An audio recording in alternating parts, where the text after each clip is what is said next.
Chapter 1. I begin my story.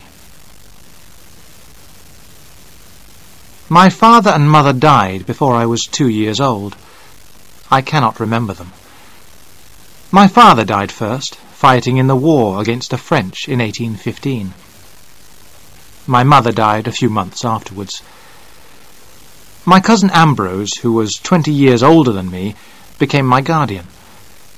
He looked after me as if I was his son. From the beginning, I loved Ambrose more than anyone else in the world. Ambrose Ashley was a rich, unmarried man. He lived in a beautiful old house in the west of England. The house was near the sea, and there was farmland all round it. The house, the land, and the farms around it had all belonged to the Ashley family for many years. The house was full of pictures, books, and many beautiful things. Ambrose was a gentleman of leisure. He was not a businessman. But he took good care of all the people who worked on his land. He knew them all by name. Everyone on the estate loved Ambrose as much as I did. Ambrose was a shy man, with many unusual ideas. He looked after me himself, and would not have a woman in the house to help him. But he was friendly with the people who lived in the other big houses in the district. Some of his neighbours did not understand Ambrose, but they all liked him. As I grew older, Ambrose and I became more like brothers. We were both tall, shy men, with long arms and legs and big feet. We both had thick, curly hair, although Ambrose's hair was darker than mine. We enjoyed doing the same things. We often rode our horses through the beautiful woods and fields near the house. When the weather was good, we sailed our boat on the sea, fished or swam. There were no female servants in the Ashley house. Ambrose said he did not want women in the house. And as I grew older, I agreed more and more with his ideas. The big house was not very clean or tidy, but it was comfortable, and we both loved it. The servants looked after us well, and the food and wine were always good. Ambrose and I often sat together after dinner, drinking wine in the light of our candles. Then we sat in the library beside a bright fire. The walls of the library were covered with shelves full of beautiful books. On Sundays, we always went to church. After breakfast, the carriage took Ambrose and me to the church in the village.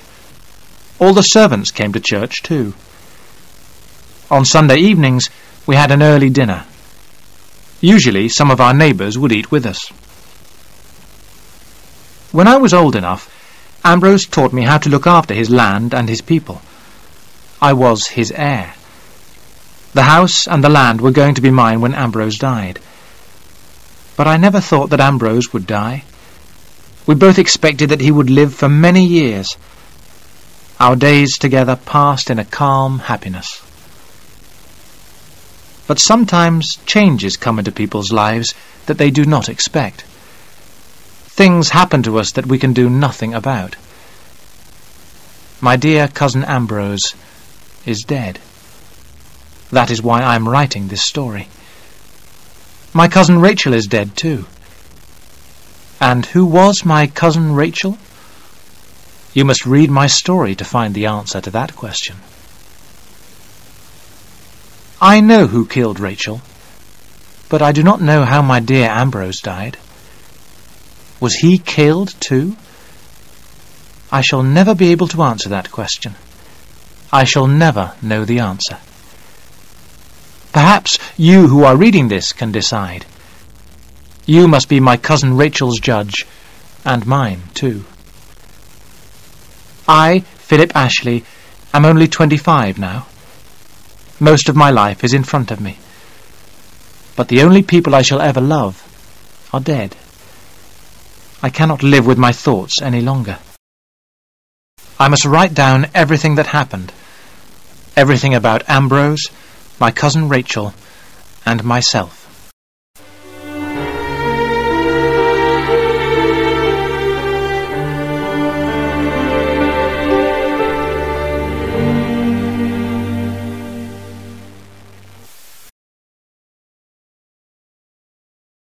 Chapter 2. News from Italy. Ambrose and I lived in Cornwall. It is often cold and damp in winter there. Rain falls nearly every day, and the sea looks rough and grey. This weather was bad for Ambrose. By the time he was 40 years old, he was walking with a stick, and his hair was turning grey. His doctors told him that he must go abroad every winter to a drier country. If he did this, he would become stronger, and he would live to be a healthy old man. I was 22 when Ambrose went abroad for the third winter. I had left university, and I was old enough to look after the estate by myself. This time, Ambrose was going to Italy. He wanted to see the beautiful gardens of Rome and Florence. Ambrose loved his own gardens, and everything he planted grew well there. Now he was planning to bring back many unusual plants and trees from Italy. The evening before Ambrose left for Italy, we sat together in the library as usual. We were both smoking our pipes, and our long legs were stretched out in front of us. We were wearing old, comfortable clothes, and the fire was burning brightly. The dogs were sleeping at our feet. We sat in silence for a while, and then Ambrose said, "I wish you were coming with me tomorrow, Philip." "Why not?" I replied quickly. "I could soon be ready." "Yes, Ambrose, let me go with you." Ambrose smiled. "No," he said. "We can't both be away. Someone must look after the estate. Forget I asked you." "You are feeling well, aren't you?" I asked. "You haven't any pain?" "Of course not, Philip," Ambrose replied. "The trouble is that I love my home too much. I don't want to leave." Ambrose stood up and walked towards the windows. He pulled back the heavy curtains and looked out into the darkness. "You must promise to look after the gardens for me, Philip," he said. "What do you mean?" I asked. "You will be back here in the spring." "Yes, I will," Ambrose answered slowly. "Take care of things while I'm away, Philip. You are very young, but I need your help. You know that. And everything I have will be yours." Suddenly I felt afraid. "Ambrose, please let me go to Italy with you," I said again. "No, Philip, that's enough," Ambrose said with a smile. "Go to bed." That was all. We did not discuss the matter again. Early the following morning, Ambrose left for Plymouth, our nearest big port. He was going by ship to the south of France. From there, he would travel by coach to Italy. The weeks passed slowly for me.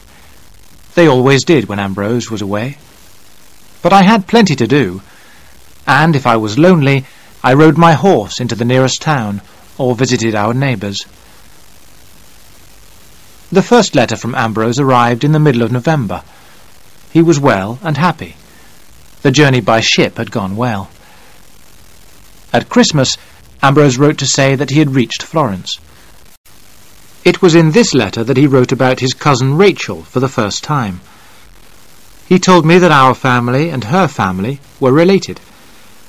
Rachel's father and mother were both dead. Rachel's husband, an Italian count, had died too.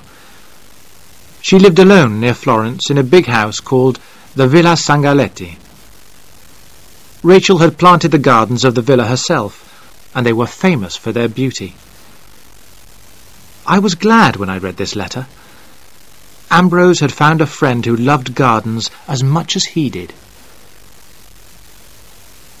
The winter in Europe was very bad that year, and snow covered the roads. Because of this, the next letter did not arrive until the early spring. In this letter, Ambrose told me more about his cousin Rachel. She had found him somewhere to stay near her villa. "My cousin Rachel is a very intelligent woman," Ambrose wrote. But thank God she doesn't talk too much. Her gardens are beautiful. The weather is getting warmer, and I'm spending a lot of time in them. My cousin Rachel is pleased to have an English friend, and I'm giving her advice about business matters. She has very little money. Because I have helped her, my cousin Rachel has helped me find many beautiful plants. I will bring them home with me. I was surprised by this letter. Ambrose had never shown any interest in a woman before, but I was glad that he was well and happy. There were a few more letters, but Ambrose did not say anything about returning to Cornwall. Then, at the end of April, I received the letter that changed my whole life. Dear boy, I don't know how to begin to tell you. My cousin Rachel and I were married 2 weeks ago. I do not know why she has chosen me, but we are very happy together. I love her, Philip, and I am sure you will love her too. She is kind and good. Tell our friends about my marriage, Philip, and remember, it will never change my feelings for you. Write soon and send some words of welcome to your cousin Rachel. I could not believe it. I took the letter out in the gardens and walked slowly down to the sea. I sat there and read the letter again. I felt lonely, angry, and very unhappy. I was already jealous of this woman, my cousin Rachel. I knew that my life would never be the same again. I told all the neighbours about Ambrose's marriage, but I did not speak to anyone about my feelings. To my surprise, all our neighbours were very happy at the news. "It's the best thing that could have happened. When are they coming home?" people said. But I did not know. Ambrose had not written anything about when he would come back. Our nearest friends were Nick Kendall and his daughter Louise. Nick Kendall was nearly 60 years old. He was my godfather. His wife was dead. Louise was a little younger than me, and people said she was pretty. We had known each other all our lives, and she was like a sister to me. The Kendalls were the first people I told about Ambrose's marriage. Nick Kendall was a lawyer. When he heard the news, he looked at me carefully. "You will have to start looking for a house, Philip," he said. At first I did not understand. "What do you mean?" I asked in surprise. "Well, Ambrose and his wife will want to be together," Nick Kendall told me. "They may have children. I am sure Ambrose will buy you a house of your own, and you may get married yourself. There are many pretty girls in the district." He went on talking, but I did not hear what he said. I had never thought I would have to leave my home. I hated my cousin Rachel.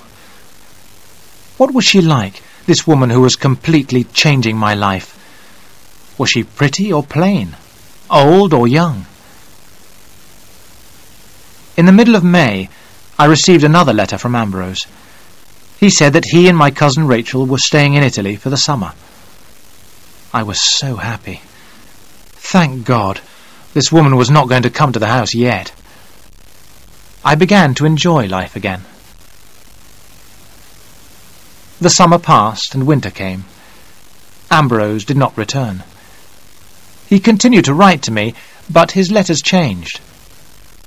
I began to feel that he was not happy. The summer and autumn were very hot in Italy that year. Ambrose was having terrible headaches. He had never had headaches before. But he said nothing about coming home. The second winter passed, and then the spring. Ambrose had been married for more than a year now. Many weeks passed, and I did not receive a letter. I began to worry. At last a letter came in July, but it made me more worried than before. I got on my horse at once and rode over to Nick Kendall's house to show him the letter. The writing was so bad that we could hardly read it. Ambrose wrote to say that he had a terrible illness. He wrote about his fear of Italian doctors and of a man called Rinaldi. He also seemed to be afraid of his wife, Rachel. "These are the words of a very sick man," Nick Kendall said slowly. "A man whose mind is very disturbed. You do not know this, Philip, but Ambrose's father died of a tumour of the brain. In the last weeks of his life, he was sometimes like a madman. I hope that Ambrose—" Then Nick Kendall looked at me and said, "I think you had better go to Italy, Philip. You must find out what is happening." I knew immediately that I had to go to Italy. I did not look forward to the long journey in a strange country. I could not speak French or Italian, but I knew I had to go. I went home and got ready to leave. Seacombe, our head servant, was going to look after the house while I was away. I did not tell him about Ambrose's illness. I was in the carriage ready to leave when a last letter arrived from Ambrose. It was very short and almost impossible to read. "For God's sake, come quickly," Ambrose had written. "Rachel, my torment has won. I am dying. Come quickly, or it will be too late." I began my journey with a terrible fear in my heart. It was the 10th of July. I knew I could not reach Ambrose until the middle of August.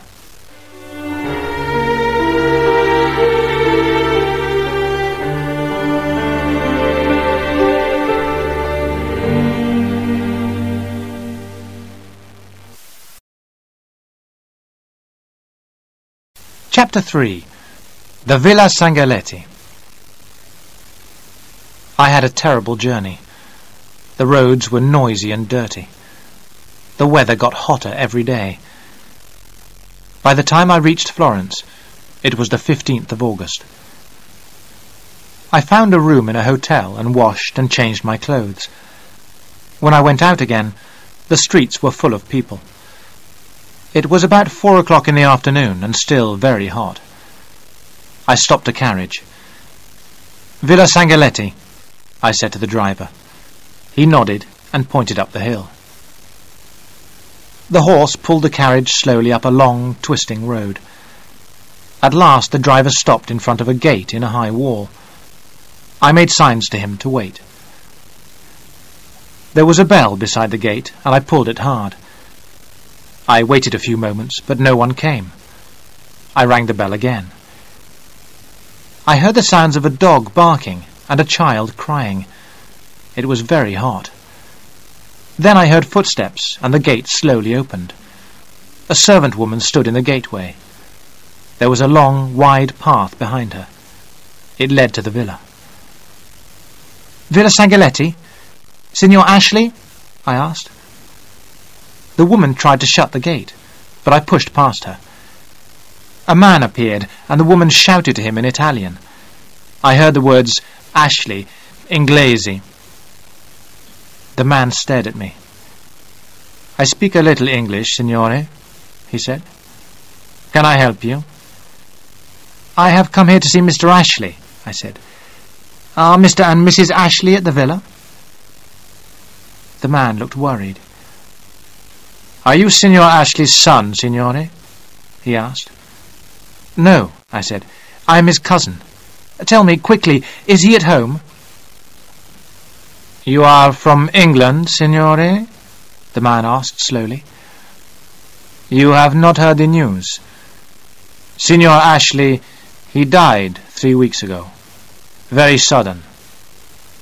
After the funeral, the Contessa, his wife, shut up the villa and went away. We do not know if she will come back again." I did not say anything. There was nothing I could say. "Signor," the man said kindly, "I will open the villa for you. You can see where Signor Ashley died." I was not interested in where I went or what I did. The man began to walk up the path, taking some keys from his pocket. I followed. The villa was very beautiful. All the windows were closed and shuttered. The man opened the big door. He and the woman began to open the shutters. The rooms were large, and the air was dry and dusty. "The Villa Sangaletti is beautiful, signore. Very old," said the man. "The Signor Ashley, this is where he sat. This was his chair." I looked at the chair.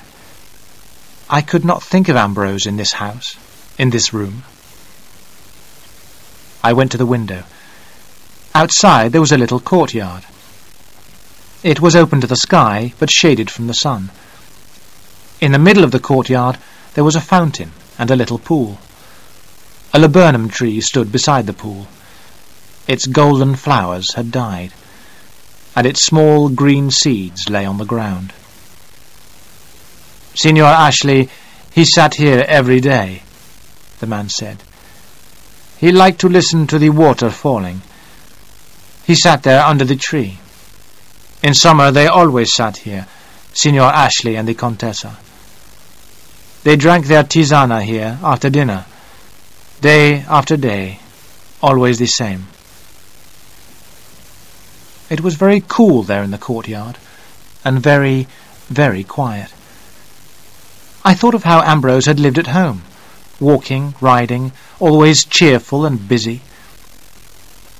"I will show you the room where Signor Ashley died," the man said quietly.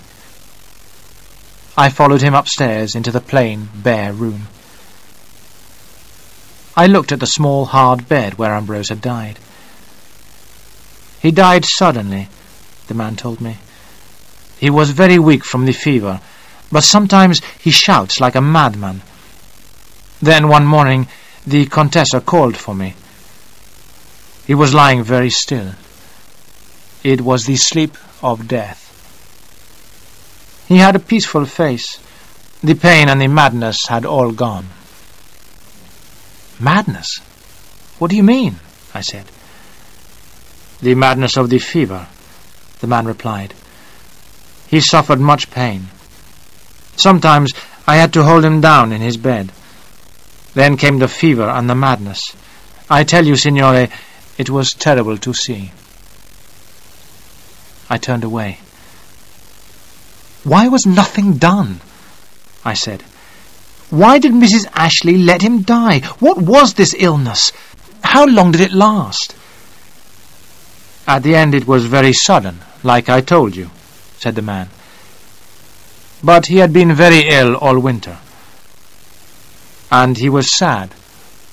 All winter he was sad." We walked through another room and out onto a long terrace. In front of us were the most beautiful gardens I had ever seen. "I think," the man said slowly, "that the Contessa will not come back again. Too sad for her. Signor Rinaldi told us that perhaps the villa will be sold." "Who is Signor Rinaldi?" I asked quickly. "He arranges things for the Contessa," the man replied. "Money, business, everything. I give you his address. He speaks English very well." He closed the shutters. We walked downstairs again and stood by the big door. "What happened to his clothes?" I asked. "Where are his books, his papers?" "The Contessa took everything with her." "And you don't know where she went?" I asked. The man shook his head. "She has left Florence. That is all I know. Signor Ashley was buried here in Florence, signore. Then the Contessa left." The woman suddenly spoke to her husband and opened a chest near the wall. She came back carrying a big straw hat, Ambrose's hat, the hat that he had sometimes worn at home in the sun. The woman gave it to me, and I stood there with it in my hands. "Take it with you, signore," the man said softly. "It is yours now."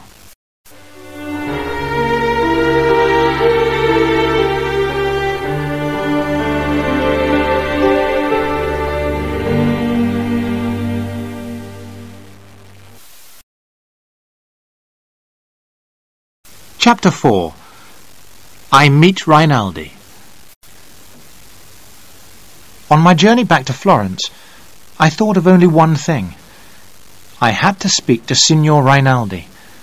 He must know more about Ambrose's death. The servant at the villa had given me Signor Rinaldi's address. I found the house at last in a quiet, dark street. Signor Rinaldi was at home, and a servant took me to his room. Rinaldi looked surprised when he saw me. He was a thin man, about 40 years old, with a proud, hard face. "My name is Ashley. Philip Ashley," I said. "Yes," Signor Rinaldi answered. "Will you sit down? You are Ambrose Ashley's cousin and his heir. You look very like him. I did not expect to see you here.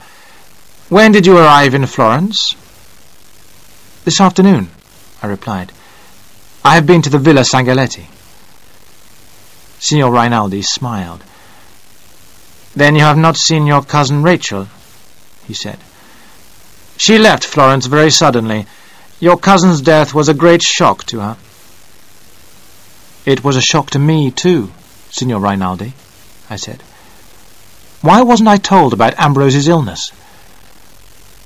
"Mrs. Ashley always hoped he would get well," Rinaldi answered. "She did not want to worry you." "But I had these letters," I said. "That is why I came to Florence." And I handed Rinaldi the last 2 letters from Ambrose. When he had read them, Signor Rinaldi said slowly, "Yes, the doctors warned Mrs. Ashley of this." "What do you mean?" "They told her that your cousin had a tumour on his brain. That is why he wrote those letters. First the tumour destroyed his brain, and then it killed him." I shook my head. I could not believe it. Rinaldi held out a paper. "This is a copy of the death certificate," he said. "I sent another copy of it to you in Cornwall and one to Mr. Kendall. As your guardian, he had to be told about Ambrose's death." "Mr. Kendall is my guardian?" I asked in surprise. "Ambrose never told me that." "It is in your cousin's will," Rinaldi replied. "Mr. Kendall will explain when you return home." "But what about these letters?"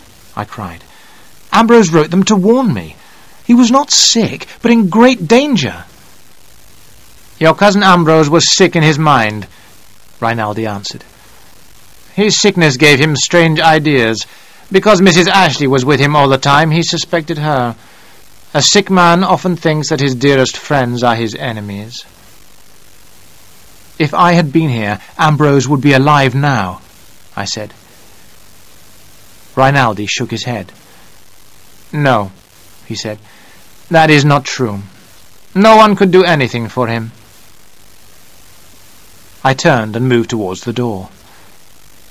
"When Mrs. Ashley returns, tell her I know about the letters," I said.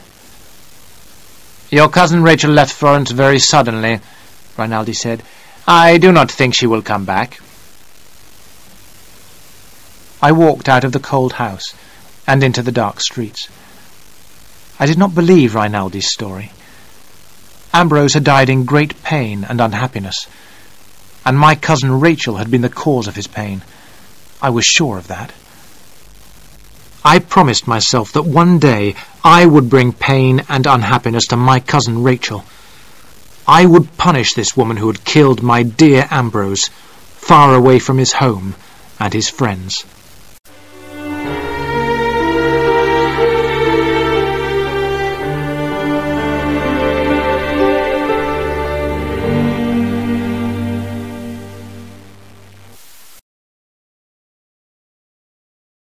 Chapter 5.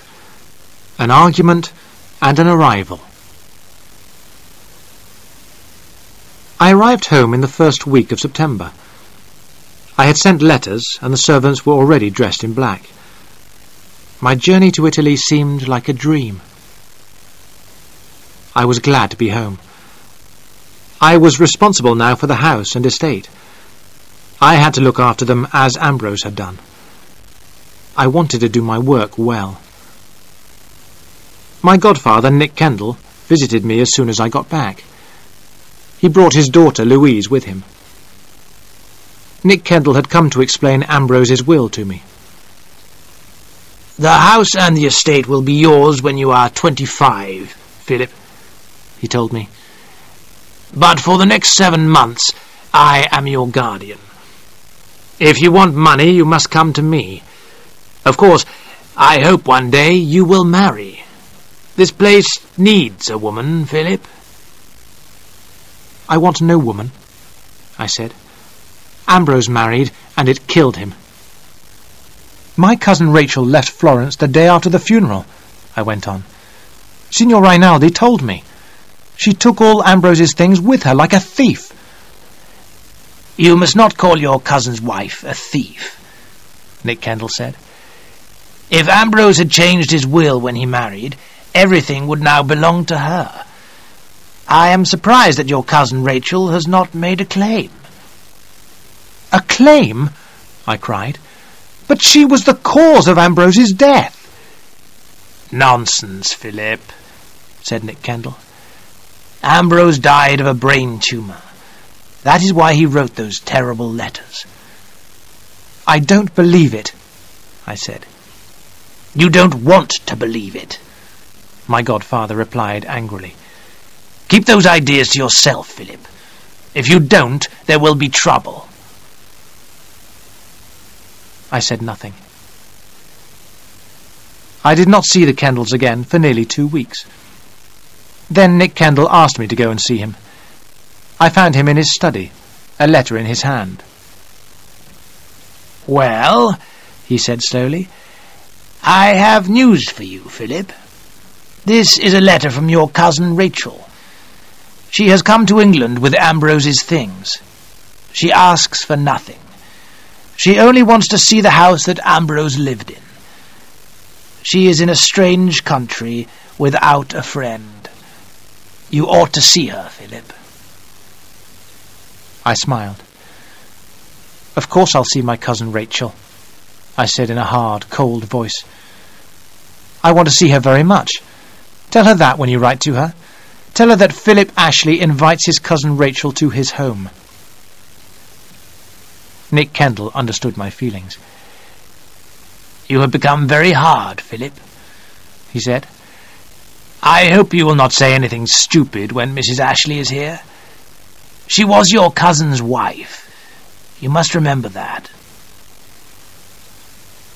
I went out into the garden and saw Louise walking there. When I told her about my cousin Rachel's visit, she was very surprised. "No woman has stayed in that house for 20 years, Louise said. "Think how dusty and untidy it is." "It was good enough for Ambrose," I said. "She won't think about the house when I begin to question her. She'll cry, and I'll be pleased." But when I got home, I changed my mind. I wanted to show my cousin Rachel that I was a gentleman. I wanted her to know that I was a man who looked after his property. I spoke to the head servant, Seacombe. He agreed that the whole house must be cleaned before Mrs. Ashley arrived. "We must make Mrs. Ashley welcome," Seacombe said. "Shall I prepare Mr. Ambrose's room for her?" "Certainly not," I said. "I am moving into Mr. Ashley's room. Get the blue room ready for Mrs. Ashley." On the day my cousin Rachel arrived, the house looked completely different. Everything was clean and tidy. Seacombe had got out all the silver and cleaned it. Tamlin, the head gardener, had filled every room with flowers. I looked around the house and then walked up slowly to the blue room. The dogs followed me. The rooms for my cousin Rachel were clean. The windows were wide open. There was a portrait of Ambrose on one wall. It had been painted when he was a young man. He had looked very much like me. I smiled at the portrait and felt a little happier. My cousin Rachel was going to arrive sometime in the afternoon. I decided that I did not want to be in the house when she arrived. Although the day was cold and windy, I went out alone after lunch. I walked until I was tired. I did not return until after 6 o'clock. There was a fire in the library, but the room was empty. I pulled the bell and rang for Seacombe. "Madam has come," Seacombe said. "She is tired and having some food in her room. She will be pleased to see you after dinner." "Where is her luggage?" I asked Seacombe. "Madam has very little luggage of her own," answered Seacombe. "It has been taken upstairs to her room. All of Mr. Ambrose's boxes have arrived with her. We have put them in your room, as she asked." So I had my dinner alone and drank a glass of brandy. Then I went upstairs and knocked at the door of my cousin Rachel's sitting room. A quiet voice answered my knock.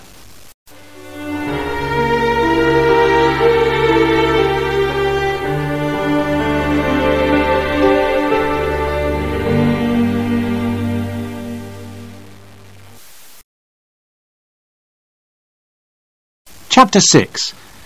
Tea with my cousin. I went into the room. Everything was neat and tidy. The candles had been lit, but the curtains were still open. The dogs were in front of the fire. A woman was sitting with her back to the door.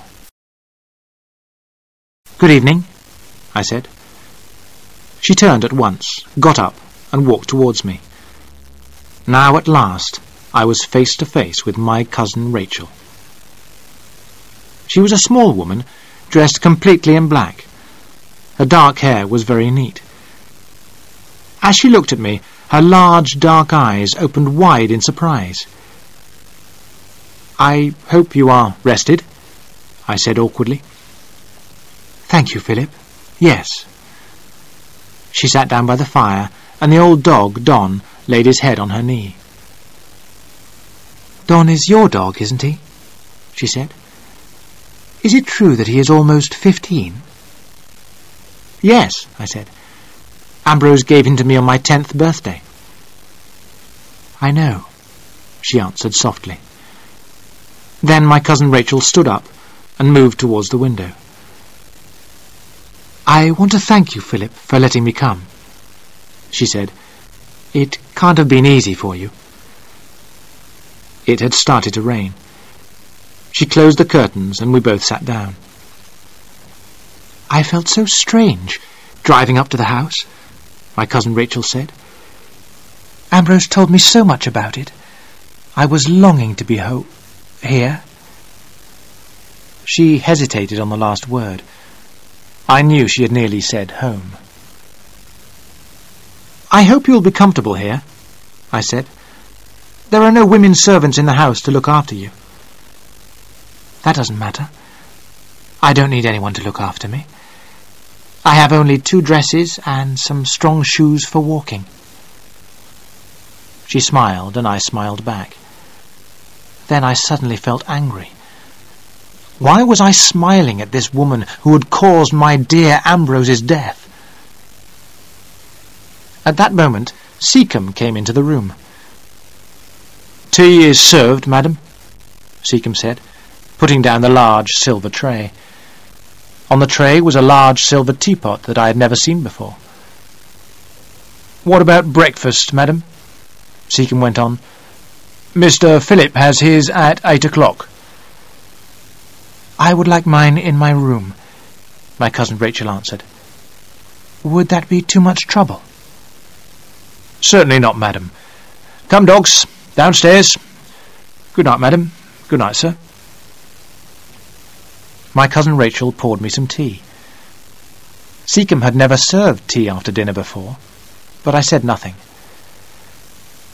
"If you want to smoke your pipe, you can, Philip," my cousin Rachel said. I stared at her. I did not expect to smoke in a lady's room. I had wanted to say a few hard words and then leave. Now here I was drinking tea and smoking my pipe. But how could I be angry with this small, neat woman, or hate her? The next thing I heard was a quiet voice saying, "You're nearly asleep, Philip. Hadn't you better go to bed? You walked a long way today, didn't you?" I opened my eyes and moved my long legs. Was my cousin Rachel laughing at me? Did she know why I had stayed away from the house all afternoon? I got up slowly and looked down at her. "Wait a minute, Philip," my cousin Rachel said. "I have a present for you." She went into her bedroom and came out with a stick. Ambrose's walking stick. It was the one he had always used. I took it awkwardly. "Now go," she said. "Please, go quickly. You remind me so much of Ambrose." I stood outside the door for a moment, holding the stick in my hands. Had this woman really killed Ambrose? I had seen the look of deep unhappiness on her face. Already my ideas about her were changing.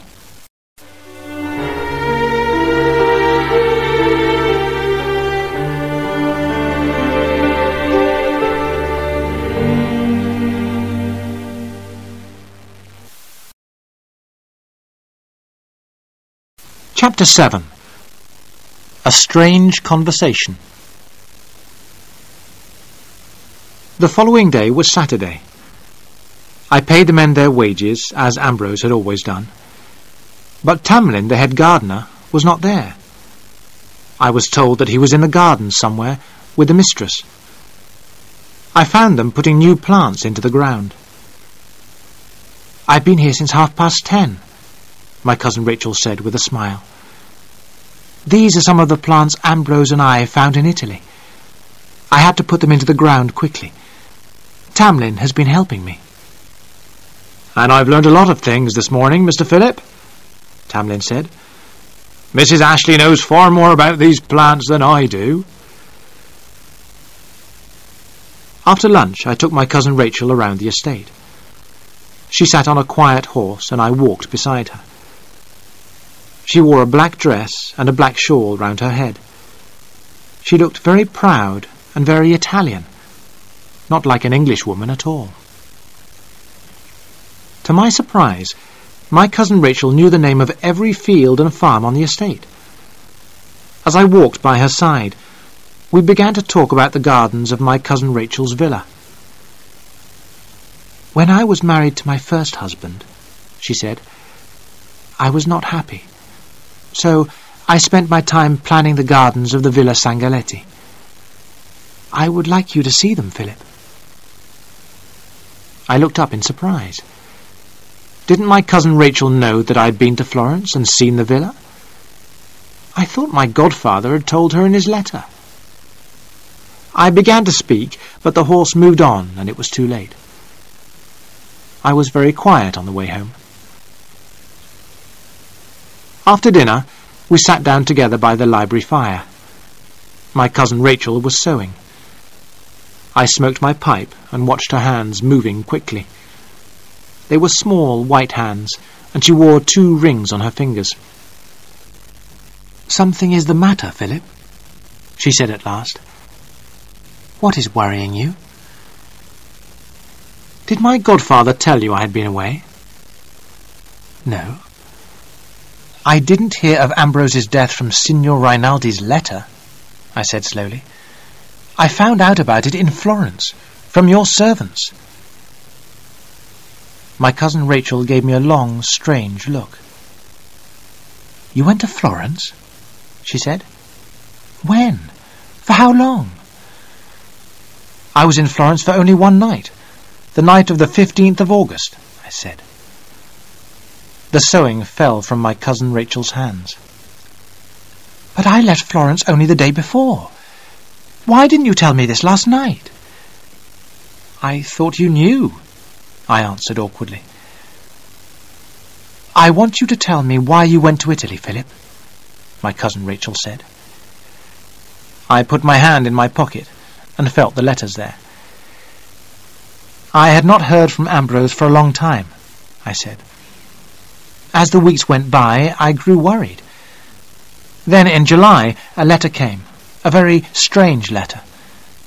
I showed it to Nick Kendall. He agreed that I should go to Florence at once.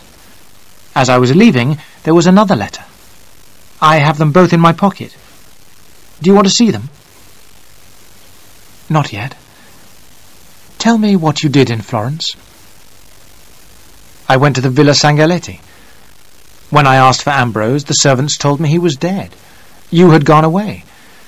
They showed me the room where Ambrose had died, and gave me his hat. It was the only thing you had left behind." My cousin Rachel sat very still. "Go on," she said quietly. "I went back to Florence, to Signor Rinaldi. He told me about Ambrose's illness. He did not know where you were. I left for England the following day." There was silence, and then my cousin Rachel said, "May I see the letters now?" She read them over and over again. At last she handed them back. Then my cousin Rachel looked deep into my eyes. "How you must have hated me, Philip," she said. At that moment I felt that my cousin Rachel knew everything. She knew everything I had been thinking about her all these months. "Yes, I have hated you," I said slowly. "Then why did you ask me here?" "To accuse you of breaking his heart, perhaps? A kind of murder? I wanted to make you suffer, to watch you suffer." "You have your wish," she said. Her face was very white, and her dark eyes were full of tears. I stood up and looked away. I had never seen a woman cry before. "Cousin Rachel, go upstairs," I said. But she did not move. I took the letters from her hands and threw them in the fire. "I can forget," I said, "if you will too. Look, the letters have burnt away." "We can both remember what Ambrose wrote," my cousin Rachel replied. "But it's better if I say nothing more. I cannot explain. Let me stay until Monday, then I will go away. Then you can either forget me or go on hating me. At least we were happy today, Philip." "But I do not hate you now," I said. "I hated someone I had never met. Even before those letters came, I hated Ambrose's wife because I was jealous. Ambrose is the only person I have ever loved. You took him away from me, and I was jealous of you. Love can do strange things to people." "I know that," my cousin Rachel answered. "Love did strange things to Ambrose too. He was 43 when we met, and he fell in love. He was like someone who had been asleep all his life. His love was too strong. It was too strong for me and too strong for him. It changed him, Philip." "What do you mean?" I asked. "Something in me made Ambrose change," she replied. "Sometimes I made him happy. Sometimes I made him sad. Then he became ill. You were right to hate me, Philip. If Ambrose hadn't met me, he would be alive today." She looked at me and smiled sadly. "Perhaps I was jealous of you too, Philip," she said. "He was always talking about you. Sometimes I grew very tired of hearing your name." She stopped talking and picked up her sewing. "If you wish, we can talk again tomorrow," my cousin Rachel said. "Then on Monday I shall leave. Nick Kendall has invited me to stay in his house." "But I don't want you to go," I said. "There are so many things to do together." As I looked down at her, her eyes seemed to see through me and understand all my thoughts. "Light me a candle," she said. "I must go to bed." Then she stood above me on the stairs, looking down at me. "You don't hate me any more?" she asked. "No. And are you still jealous of me, or is that forgotten too?" My cousin Rachel laughed. "I was never jealous of you," she said. I was jealous of a spoilt boy whom I had never met. Suddenly, she bent down and kissed me. "Your first kiss, Philip," she said. "I hope you like it." I watched her as she walked up the stairs, away from me.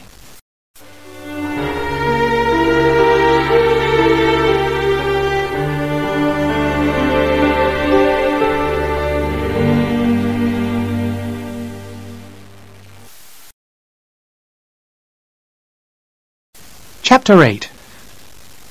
2 Letters. On Sundays, Ambrose and I had always gone to church. This Sunday, my cousin Rachel agreed to go with me. Our neighbours were able to see her for the first time, and the church was full. I heard people saying that my cousin Rachel was beautiful. This surprised me very much. As usual, the Kendalls and the vicar and his family came to dinner. I had never enjoyed these visits, but to my surprise, the afternoon was a great success. The time passed quickly. How I wished Ambrose had been with us. Everyone enjoyed themselves except, I think, Louise. She said very little and did not smile once. When our guests left at 6 o'clock, my cousin Rachel and I went back into the library. "Well, Philip," my cousin Rachel asked me, "have you enjoyed yourself?" "Yes, but I don't know why," I answered. "Everyone seemed more interesting than usual." "When you marry Louise, it will always be like that," my cousin Rachel said with a smile. "A man needs a wife when he is entertaining." I stared at her. "Marry Louise?" I repeated in surprise.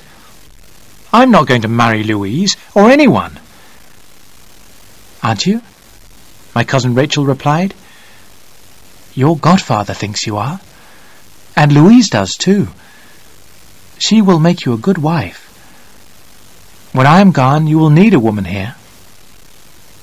"But you are not going, cousin Rachel," I told her. "What is wrong with this house and with me?" "Nothing." "Tomorrow you must begin visiting," I went on. "Then our neighbours will visit you. You will have many things to do here." "I don't think I really like that idea," said my cousin Rachel, standing up. "It would be better if I gave your neighbours Italian lessons. I am a poor widow, and she'll need money soon." I laughed. "Then you must marry or sell your rings." I knew at once that I had been very rude. It was true that my cousin Rachel had nothing. She could not live without money. I called the dog and went out into the garden. I felt very stupid, and I stayed away from the house until it was dark. As I was walking, I had an idea. Some money must be given to my cousin Rachel, but I would not tell her that it was my idea. When I turned back to the house, I saw that the windows of Rachel's bedroom were open. "Why are you walking in the dark, Philip?" a soft voice asked. "Are you worried about anything?" "Why, yes," I answered. "I'm afraid you must find me very rude and stupid." "Nonsense, Philip. Go to bed." Something fell at my feet. It was a flower. The window was closed quietly.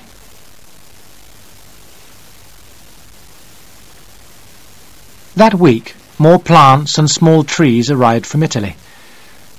On Thursday morning, I rode over to Pellin, my godfather's house. My cousin Rachel was in the garden with Tamlin. She told me that she and the gardeners would be busy until the afternoon. I wasted no time, and I was in my godfather's study by 10 o'clock. "My cousin Rachel must have some money," I said. "She is talking about giving Italian lessons. That is impossible." Nick Kendall looked pleased. "I'm glad you want to help Mrs. Ashley," he said.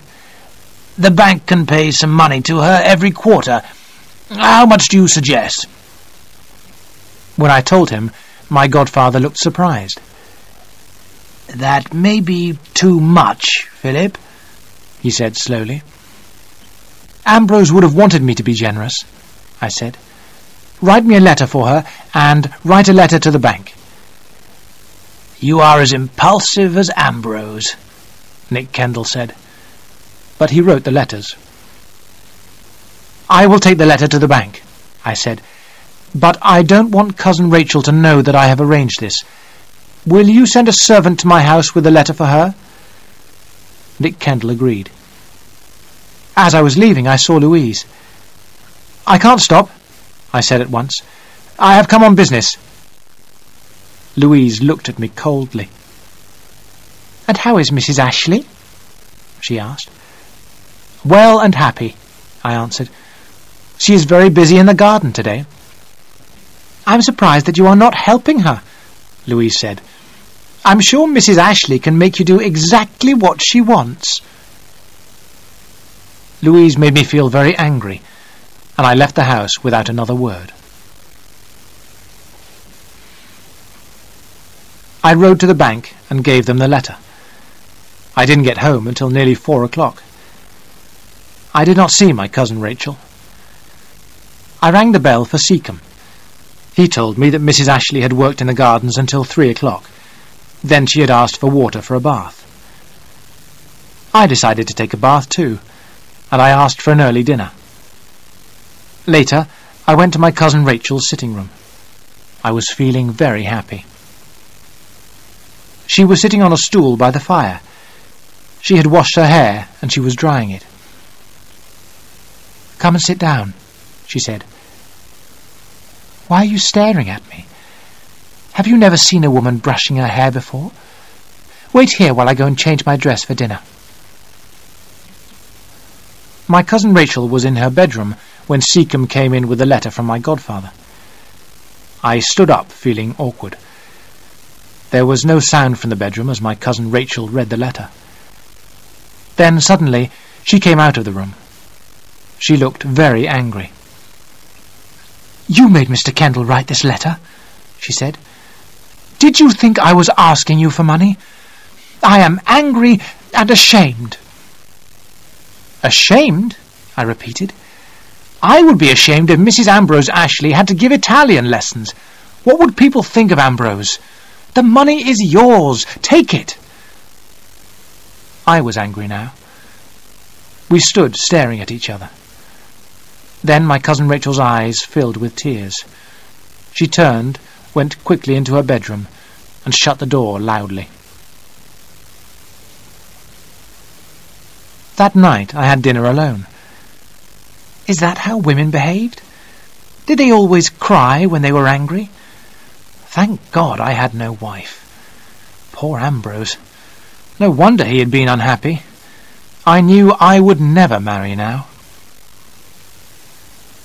After dinner, I read and then fell asleep in my chair. When I woke up, it was time to go upstairs to my room.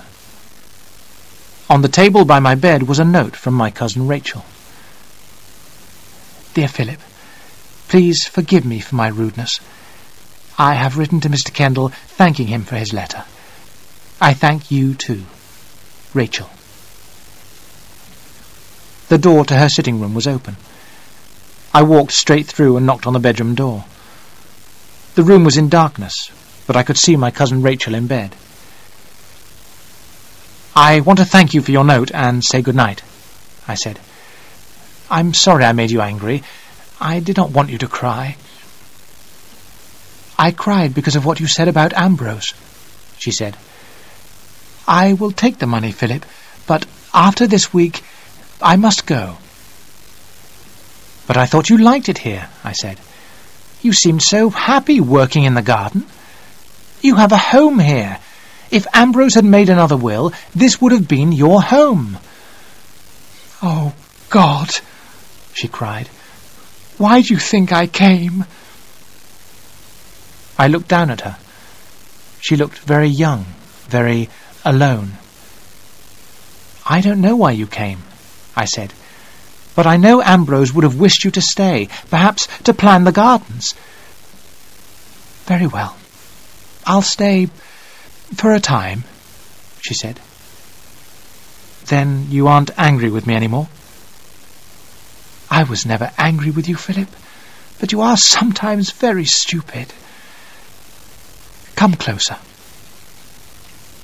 As I bent down, she took my face between her hands and kissed me. Now go to bed like a good boy and sleep well, she said.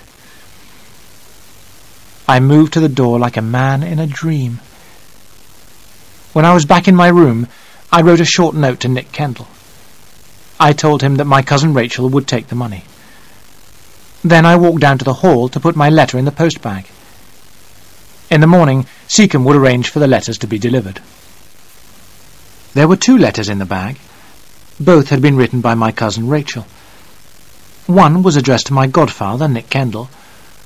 The other was addressed to Signor Rinaldi in Florence. I stared at it before putting it back in the bag. Why had my cousin Rachel written to Signor Rinaldi? What did she have to tell him?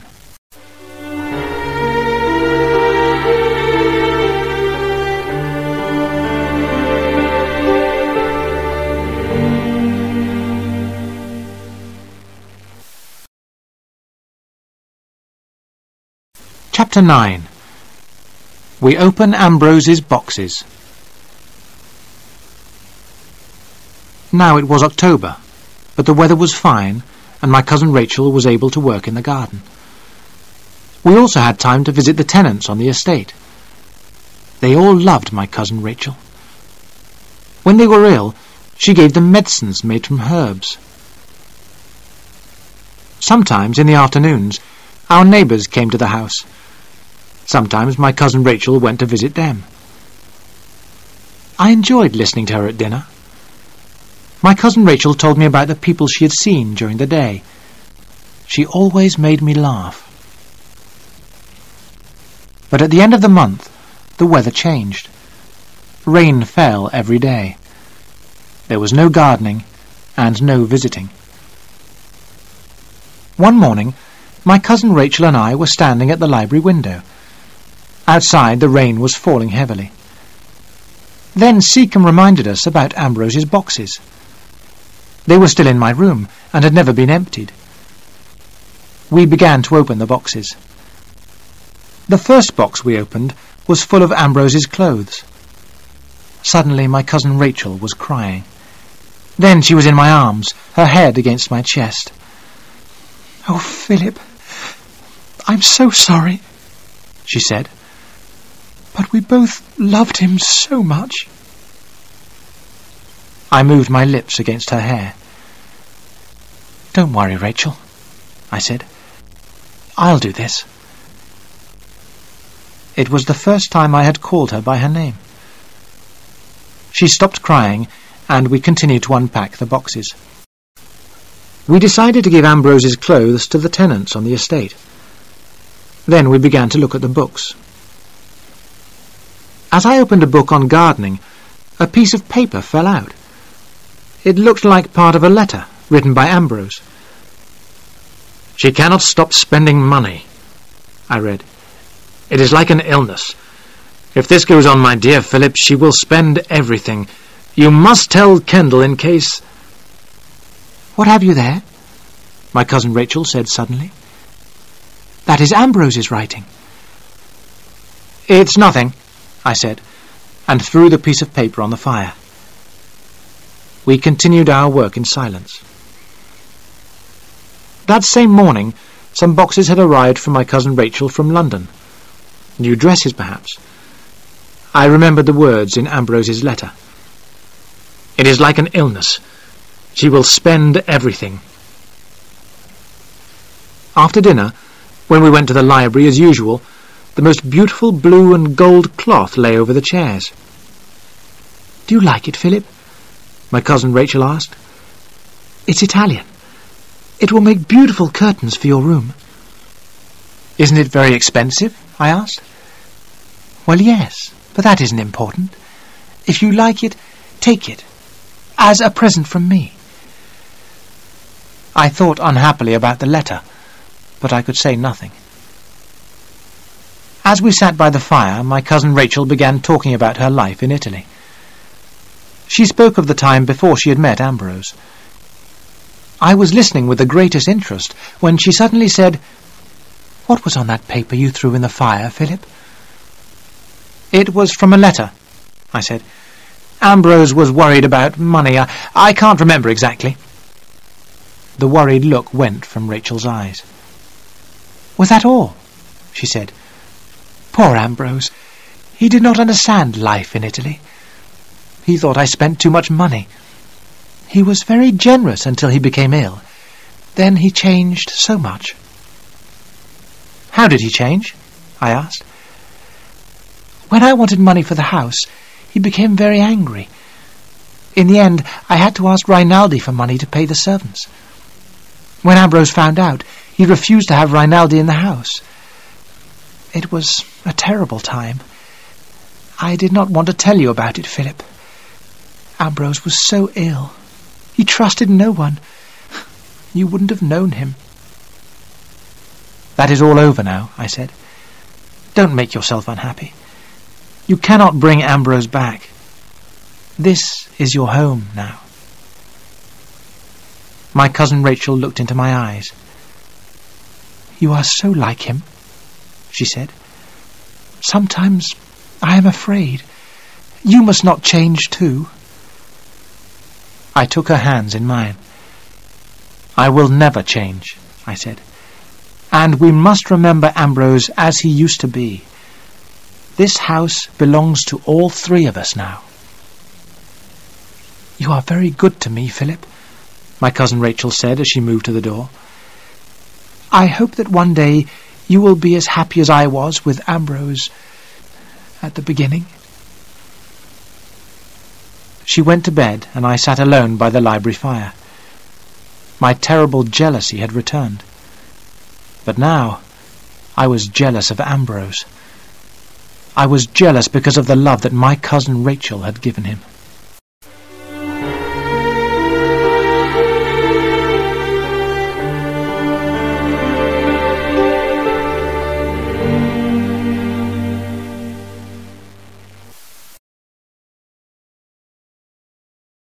Chapter 10.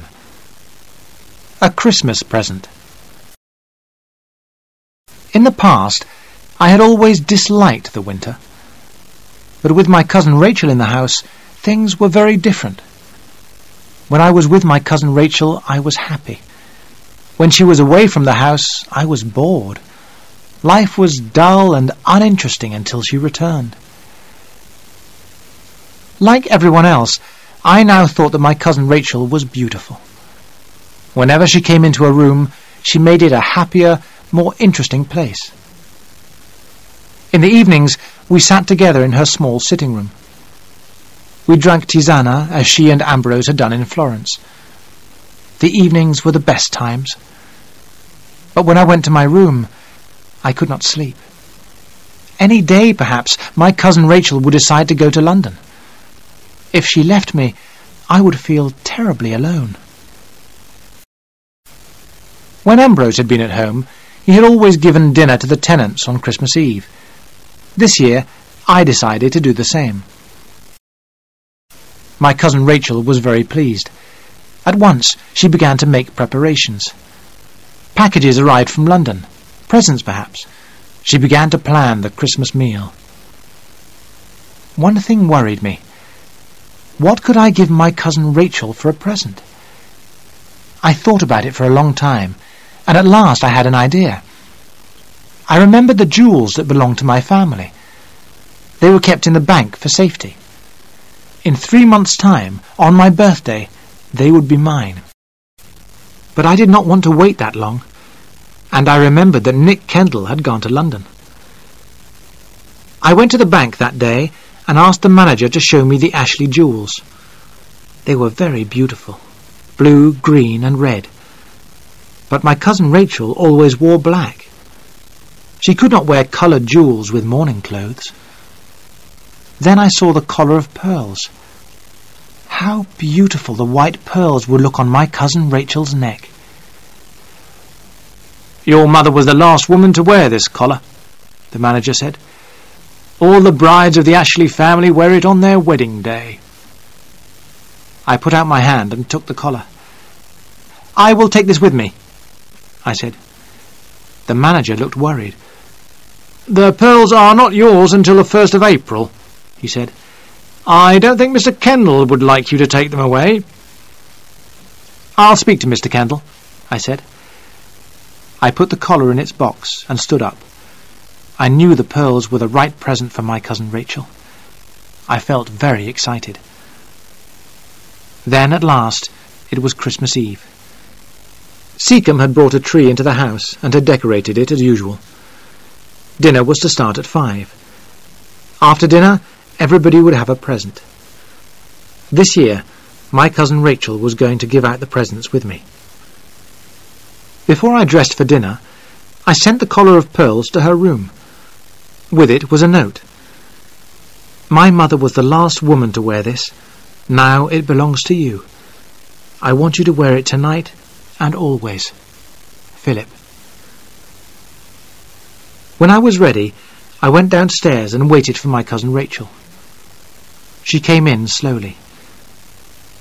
Her dress was black, but it was one I had not seen before. The collar of pearls was round her neck. I had never seen her look so happy or so beautiful. She put her arms around me, and then she kissed me. She kissed me not as a cousin, but as a lover. This is what Ambrose died for, I thought, and for this I would happily die too. She gave me her hand, and we walked in to dinner. At first, I thought this was going to be the happiest evening of my life. I remember the food, the noise, and the excitement. My cousin Rachel had bought everyone a small present, carefully chosen. Mine was a gold chain for my keys, with our initials, P-A-R-A, hanging from it. Our plates and glasses were filled, emptied, and filled again. Then we gave everyone a present from the tree.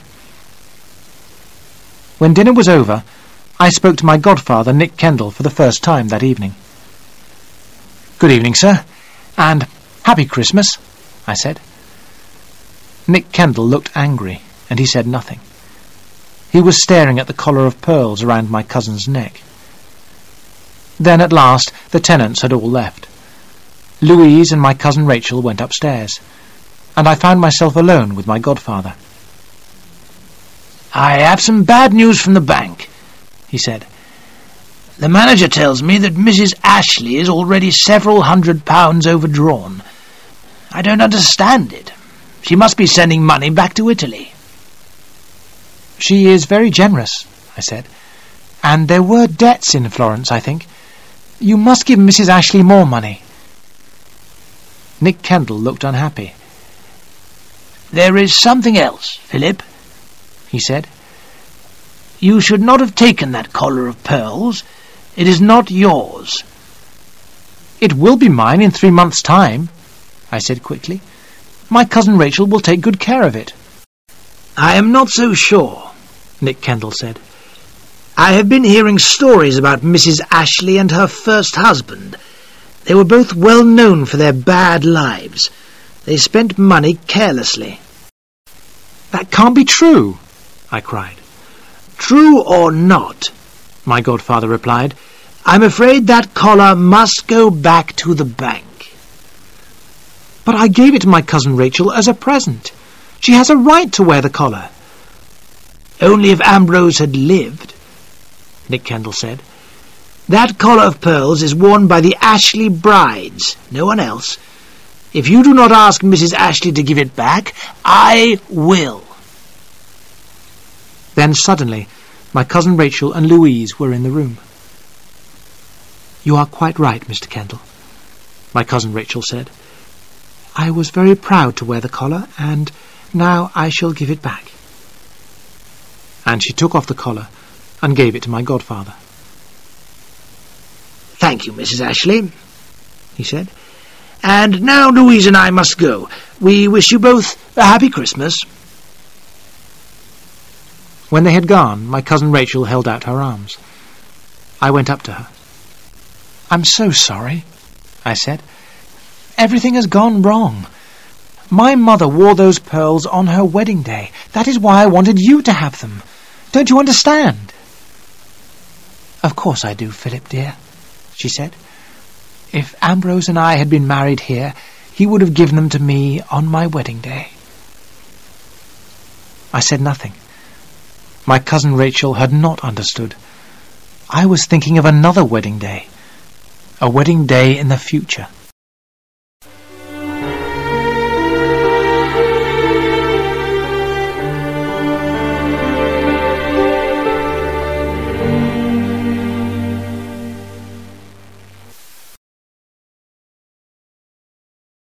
Chapter 11.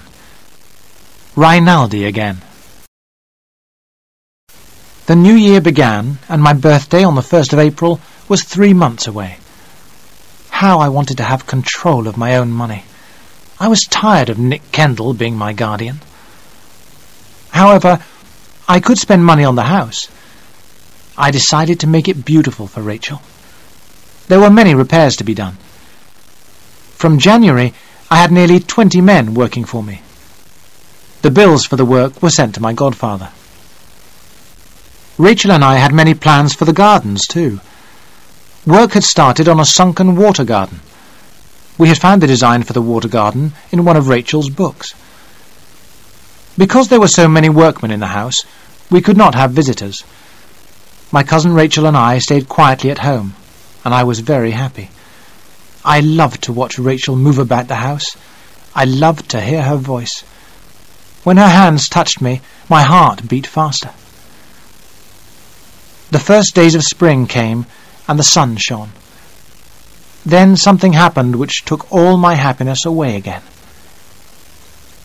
I had kept one of Ambrose's old coats to wear myself. One day, as I was walking in the woods, I felt something in a pocket. It was another letter from Ambrose. I was pleased that I was alone. I walked on until I reached the highest place on the estate. Ambrose had always loved to sit there. I sat down and held the letter in my hands. I did not want to open it. I was afraid that Ambrose had written something bad about Rachel. We were so happy together now that I wanted to forget the past. But at last I opened the letter. It had been written 3 months before his death, but he had never posted it. My cousin Rachel, Ambrose wrote, had been expecting a child, but it had died. The doctors told her that she could never have another child. At first, Rachel was quiet and unhappy. Then she began to spend money carelessly. Ambrose suspected that Rinaldi was in love with her. For these reasons, Ambrose had not signed his new will, in which he left everything to Rachel. Ambrose also wrote about his terrible headaches. He told me about the fever which at first made him violent. Then it made him very weak. Ambrose was very unhappy, and he had written, "You are the only person who can help me, Philip. Are Rachel and Rinaldi trying to poison me for my money? I must know." I hid the terrible letter under a large stone, and walked slowly back to the house. I could not forget Ambrose's words, but I decided that Rachel must never know about the letter. In 3 weeks' time, the estate and all the money would be mine. But this was not right. Ambrose had made a new will, but he had not signed it because of his illness. His money belonged to Rachel. She must have it.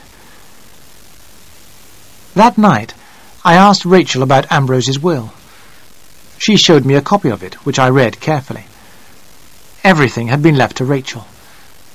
Then, if she had died without children, everything was to be mine. "Why did Ambrose not sign this will?" I asked. "Tell me, Rachel." "I don't know," she answered quietly. "Perhaps when he knew we could not have children, his feelings changed. Perhaps it was only a mistake. But when the headaches started, Ambrose suspected me of terrible things. I can't speak about that time. Please, leave me alone, Philip. I can't answer any more questions. I have reasons for my questions, I said. You will understand in 3 weeks' time. By the following morning, I had made up my mind. I rode into the town and, with the help of a lawyer, wrote out a document. In 3 weeks' time, all my property would be given to Mrs. Rachel Ashley. The jewels would belong to her too, but she would not be able to sell the house or the land. I have one question, the lawyer said. Mrs. Ashley is quite a young woman. What will happen to the property if she marries again? I thought for a moment. The house and the estate must always belong to the Ashleys. If she marries, I said, or if she dies, the property becomes mine again. That must be made clear. I told the lawyer that the document must be kept secret. He promised to send me a copy on the last day of March. I felt very happy as I rode home. My dear Rachel would never leave me now. We would live in perfect happiness forever. When I reached the house, I heard voices in the library. The door opened and Rachel came out, laughing happily.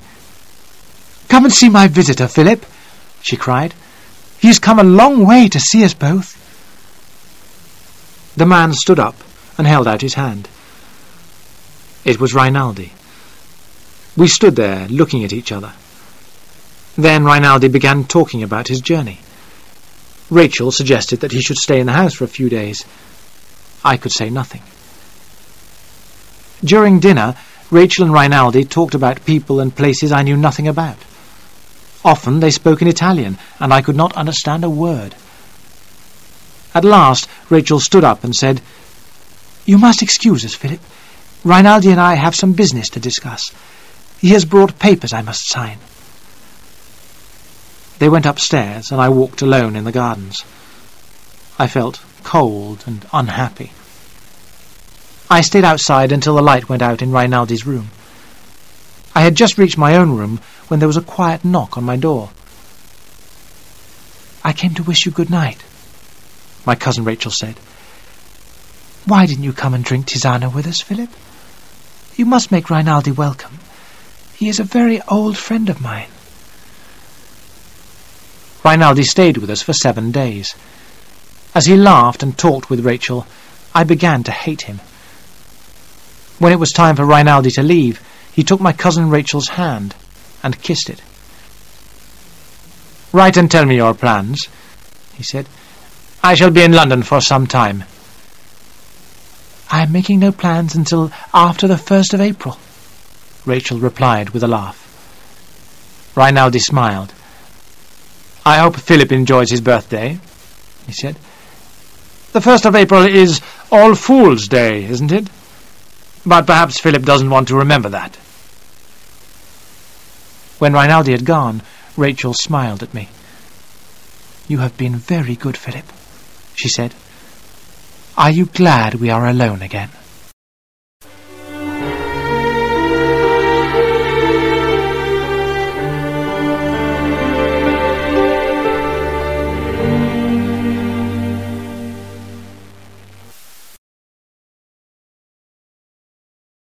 Chapter 12. All Fool's Day. As my birthday came nearer, I became more and more excited. Rachel laughed at me. "You are like a child," she said. "What plans are you making for the day?" But I had made no plans. All I wanted was that Rachel should know about the document. And, one more thing, Rachel should have all the family jewels. I went to the bank myself. I brought them back to the house and hid them in my room. On the last day of March, I rode over to Nick Kendall. First, I handed him a copy of Ambrose's will. My godfather looked at it carefully. "I don't understand why Ambrose didn't sign it," he said. "But we have done all we can for Mrs. Ashley." "I don't agree," I said. "I want to make everything right." And I handed him a copy of the document the lawyer had prepared. "Read this," I said. And remember that my cousin Rachel knows nothing about it." "I wish Signor Rinaldi had seen this," Nick Kendall said slowly. "He told me how careless Mrs. Ashley is with money. This document of yours gives her great power over the property. I have to ask you one question, Philip. Are you in love with Mrs. Ashley?" My face went red. "I am only doing what Ambrose wanted," I said. "Perhaps," Nick Kendall answered. "But people are talking. Mrs. Ashley should leave, get married again. She might marry you if you asked her." "I'm sure she would not," I said. Nick Kendall watched me sadly as I signed my name on the document. "There are some women who bring sadness to all those who love them," he said. "They cannot help it. I think Mrs. Ashley is one of those women." The sun was setting as I rode home. I bathed, changed my clothes, and went into the dining room. Rachel wanted to know where I had been, but I laughed and told her nothing. After dinner, I was too excited to sit still. I walked down to the sea. There was a moon, and the night was warm. I took off my clothes, and for a few minutes I swam in the ice-cold water. When I got back to the house, it was 5 minutes to 12. I could not wait any longer. I stood under Rachel's window and called her name. When she looked out, I said, "I have something for you, Rachel." Then I ran to my room for the jewels. "I want you to have these now," I said. "Listen, the clock is striking 12, and it is the 1st of April.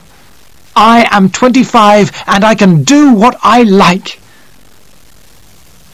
I put the document on her table and began to open the boxes of jewels. Rachel's eyes opened wide in surprise, and suddenly we were laughing together. I put the pearl collar round her neck. As I looked at her, I remembered the other Ashley women who had worn it. "You have given me so much," Rachel said at last. "I have only a small present for you. What else can I give you? Tell me." "There is one thing," I said. I looked into her dark eyes. They shone very brightly in the candlelight. She laughed softly and blew out the candle. We were alone in the darkness. I did not leave her room until sunrise. Happiness had come to me at last. Rachel accepted me and my love. She was the first woman I ever loved, and she was the last. I remember walking alone in the garden as the birds began to sing. Rachel and I would be always together now, day after day, night after night, for all our lives. I went back to my room and slept. After breakfast, I went into the garden again. I picked the most beautiful flowers I could find. Rachel was in bed eating her breakfast. I threw the flowers on the bed in front of her. "Good morning again," I said. "I have come to say one thing. I love you." Rachel looked up at me without smiling. "You should not come into my room so early," she said. "The servants will talk." I smiled, but said nothing. I went downstairs. I wanted to tell the servants that Rachel and I were going to be married. Then I decided that we would tell them together, later.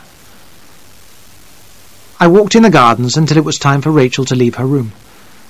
The day was fine, and I decided we should go out riding. But when I got back to the house, Rachel had already left.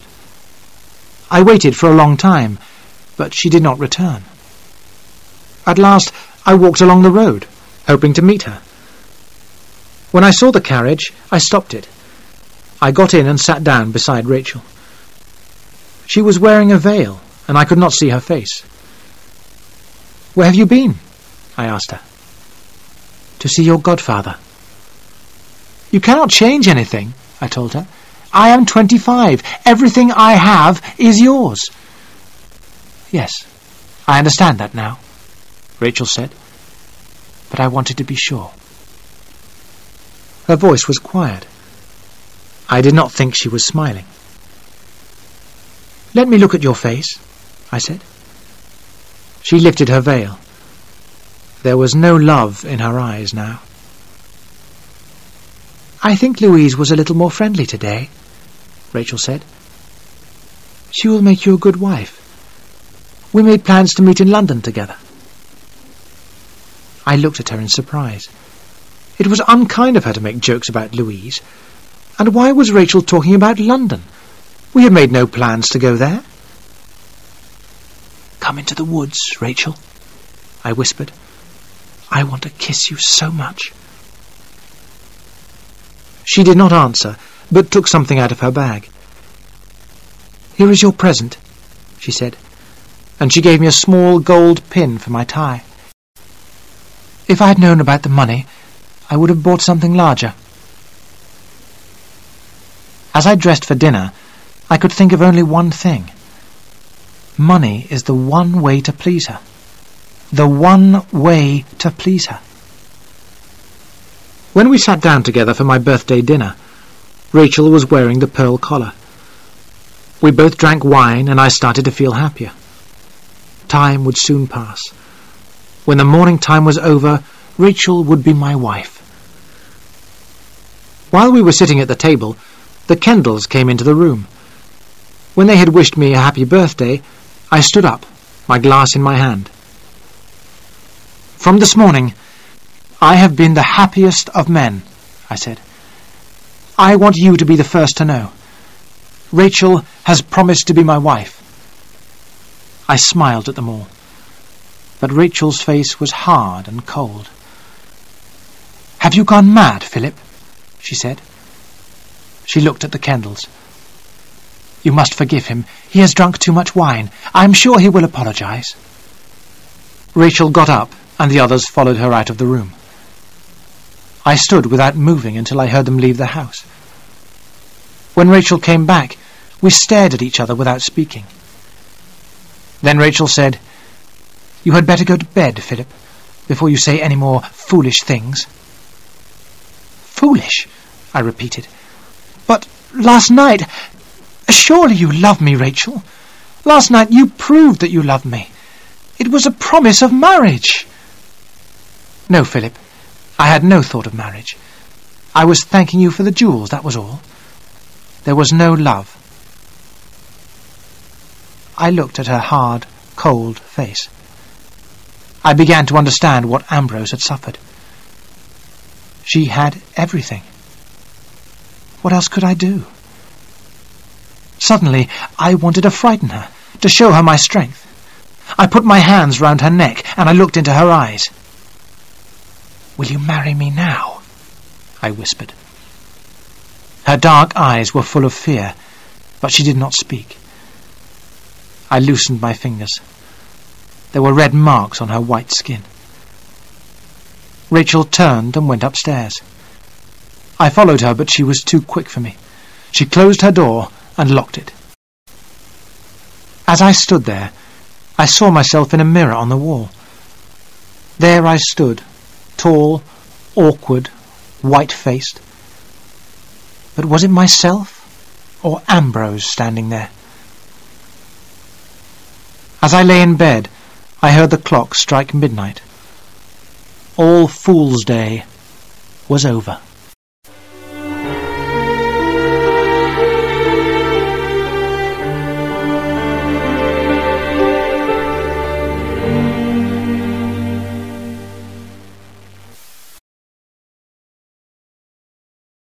Chapter 13. Louise and Laburnum Trees. When I went down to breakfast in the morning, there was a note for me on the table. It was not from Rachel, but from Louise. "Dear Philip, I was sorry for you last night. If you want a friend to talk to, please let me know. Louise." At first, I did not want to see Louise, but I had not slept all night and I was very unhappy. Louise knew me well. I sent her a note asking her to meet me in the church that morning. "I have been worried about you for a long time," Louise told me. "She has deceived you from the beginning." "I made a mistake," I said. "But Mrs. Ashley did not," Louise replied. "She came here to get the money. She stayed until she got it. That is all." "I don't believe you," I cried. "She came on impulse. She stayed because she was happy here." "No, she had a plan," Louise replied. "She has been sending money back to Italy all the winter. She waited until you were 25, but then you made her a present of everything. You made things easy for her." "I know you don't like Rachel," I said. "That is why you are saying these things. But I have asked her to marry me, and I shall go on asking her." "But she will never marry you," Louise said with a sad smile. "When you gave Mrs. Ashley the document, she went straight to my father. She asked him if everything now belonged to her. My father told her that that was true, but he warned her that if she married again, she would lose the money. She told him she had no plans to marry again." "But if she marries me, she will lose nothing," I said. "She would not be able to go back to Italy or send money there," Louise said quietly. She looked at me and said, "I will go now, Philip. I have upset you deeply. I am very sorry." As I rode home, the rain began to fall heavily. When I got back, I was cold and wet. There was a note from Rachel in my room. "I have asked Mary Pascoe to stay here with me. After last night, I cannot be alone with you again." Mary Pascoe, the vicar's daughter. Mary Pascoe was a large, plain girl. Rachel and I had often laughed about her. I could not believe it. But it was true. This was the punishment for my one moment of anger. Whenever I was with Rachel, Mary Pascoe was there too. Oh, God, what had I done? By dinner time, I was feeling very ill. I went upstairs to my room. I got into bed, and the sheets felt very cold. I hoped that Rachel would come to me, but she did not. In the morning, I tried to dress, but I was too weak. My neck was stiff, and there was a terrible pain in my head. When I called for Seacombe, he took one look at me and hurried out of the room. Then my cousin Rachel was there, her face very white. "I will not hurt you, Rachel," I said. "Please, send Mary Pascoe home." "Don't talk now. Lie still," Rachel answered. Then the room was dark. The doctor came. I was hot, then cold. I called for Rachel, and she held my hand. "I am with you," she said. I closed my eyes. When I awoke, the room was full of light and warmth. How long had I been asleep? Rachel was sitting near my bed. I put my hand to my face. "I have grown a beard," I said. I began to laugh. At once, Rachel was holding a glass to my lips. She made me drink the bitter liquid. "Have you sent Mary Pascoe away?" I asked. Rachel looked surprised. "She went away 5 weeks ago," she answered. "You have been so ill that you nearly died. The doctors could not help you. Your strength and my medicines saved you." I lay there with her hand in mine. I could not speak. 5 weeks had passed, and I could remember nothing. Only that Rachel and I had been married on the day before my birthday. We had kept our marriage a secret, but in 2 months' time Rachel would be out of mourning, and we would be able to tell everyone. I was very weak for a long time, but the weather was good, and I was soon able to go into the garden. The workmen had been busy for many months. They had dug out the ground to make the sunken water garden. It was very deep, but it was not yet finished. Yellow flowers hung on the laburnum trees that Rachel had planted. I remembered the laburnum tree at the Villa Sangaletti and the green poisonous seeds lying under it. That evening, as Rachel and I were drinking our tisana, I said, "I heard something strange today. Seacombe told me you were going back to Florence. I thought you had sold the villa." "No, I have enough money to keep it now. I shall probably stay there for the winter. Perhaps you could visit me in the spring." "Visit you?" I repeated. "But a husband should be with his wife always." Rachel sat very still. "Your wife? Oh, God, Philip," she whispered. "What do you mean? We are not married." "But we are," I said. "I remember clearly." But as I spoke, the pain returned to my head. I suddenly knew that our marriage was a dream. "Why didn't you let me die?" I cried. "I cannot live here alone. I cannot." I looked at her face. "Give me a few weeks. Only a few weeks," I said. She did not reply.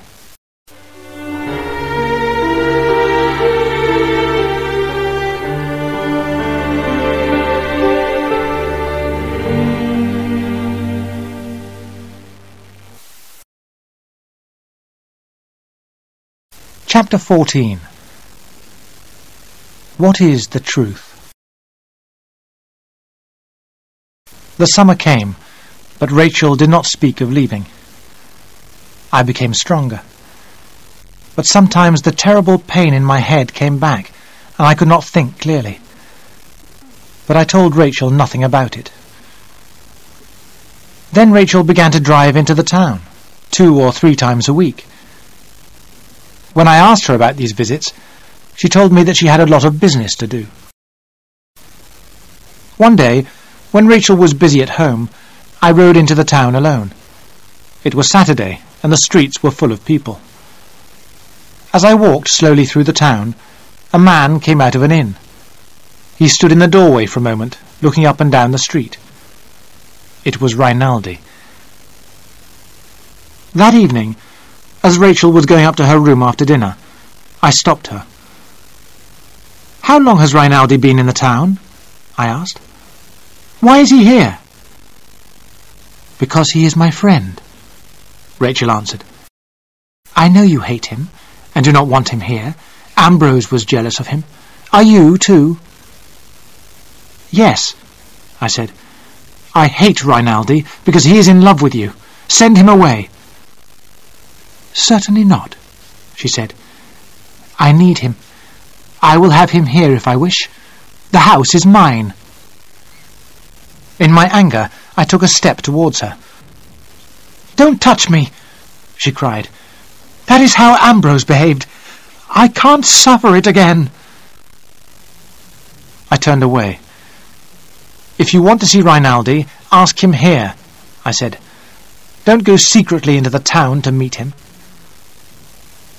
And so Rinaldi came to stay in the house. He behaved politely, but I could not bear to see them together. They always spoke in Italian, and she looked at him all the time. Food seemed to have no taste now. The tisana I drank with them in the evenings tasted bitter. Then the fever returned again. I was sick and too weak to stand. I had to stay in bed for a few days. When I was better again, Rachel told me that Rinaldi had gone back to Italy. "When are you going there?" I asked. Rachel did not reply. A day or 2 later, a letter arrived for Rachel in Rinaldi's handwriting. As I drank tisana with Rachel that evening, I saw the letter on her desk. Was it a love letter? I had to know. That night, when Rachel was in bed, I crept into her sitting room and searched the desk. The letter was not there. but in one small drawer I found an envelope. Inside it were some small green seeds. They were laburnum seeds, poisonous to animals and to men. I put back the envelope and returned to my room. There were 2 bottles of medicine on the table. I poured the medicines out of the window. Then I went downstairs. The cups from which we had drunk our tisana had not been washed. Did the liquid in my cup have a bitter taste? I could not be sure. I went to bed and lay there thinking. I was not angry, but I was very unhappy. I remembered Ambrose's words. Are they trying to poison me? Rachel has won. I am dying. The following day was Sunday. Rachel and I went to church as usual. As she sat beside me, her face was calm and happy. I wished I could hate her, but I could not. After church, Rachel went to speak to Mary Pascoe. A workman came up to me and said, "Excuse me, Mr. Ashley, but I wanted to warn you, don't walk on the new bridge over the sunken garden. It is not finished yet. Anyone walking on it would fall and break their neck." "Thank you," I said. "I will remember." At dinner, Rachel was kinder than she had been for a long time. She talked about Florence. She said she would look for a stone statue there to make a fountain for the sunken garden. She made tisana as usual, but I refused to drink it. I would never again drink anything she gave me. "But it is good for you, Philip," she said. "No," I said. "You drink it." "I have drunk mine already," Rachel said. "I will pour this away." We talked together for half an hour or so, and then Rachel said, "I think I shall walk for a little. I want to look at the sunken garden. Will you come with me, Philip?" I shook my head. "Take care, Rachel," I said. "Of what?" she answered with a smile. "There is no danger here, Philip." I sat by the window until it was almost dark. Rachel had not returned. At last I ran out of the house and down to the sunken garden. The bridge was broken. My cousin Rachel lay on the ground below. I climbed down and held her hands in mine. They were cold. "Rachel," I said. She opened her eyes, and I thought she knew me. But she called me Ambrose. I held her hands until she died. You know now who killed Rachel. But how did Ambrose die? Did Rachel kill him? I shall go on asking myself that question until the day I die.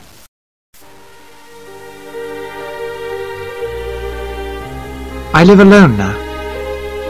I am a young man, but I think only of the past. The 2 people I loved are dead. I have an empty life in front of me. That is my punishment, and it is worse than death.